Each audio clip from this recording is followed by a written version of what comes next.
మహాభారత యుద్ధ సంగ్రామంలో మంది గెలవలేదు, వ్యూహమే గెలిచింది. కానీ కృష్ణ భగవానుడు లాంటి వ్యూహకర్త ఉండాలి. తెలంగాణలో కవిత గారు, ఆంధ్రాలో షర్మిల గారు ఫైట్ చేస్తున్నారు కదా, వీళ్ళిద్దరి వ్యూహకర్త ఒకరేలా కనిపిస్తూ ఉన్నారు. వై?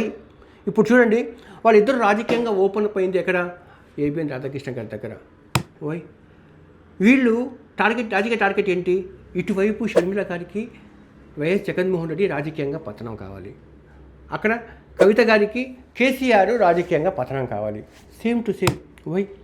అదేవిధంగా వీళ్ళ యొక్క ఆహార్యం, కట్టుబొట్టు, వాళ్ళ నడవడిక చాలా హుందాగా ఉంటుంది, కవిత గారిది కానీ షర్మిల గారిది కానీ సేమ్ టు సేమ్. వై? ఇప్పుడు ఇక్కడ ఒకతను కండక్టరు ఆత్మహత్య చేసుకున్నారు కదా, ఆ ఇష్యూని మేము పోయి వచ్చేసారు. కానీ ఈ ఇష్యూని ఆమె మ్యాక్సిమం లాగి ఉంటే సమాజంలో గౌరవం ఉండేది. డెమోక్రసీలో ప్రతిపక్షంకి వాయిస్కి ఉన్నంత గౌరవము అధికార పక్షం కూడా ఉండదు. ఎందుకంటే ఇక్కడ ఈ ఫైటింగ్కి ప్రజా ఆమోదం లభిస్తుంది కవిత గారు.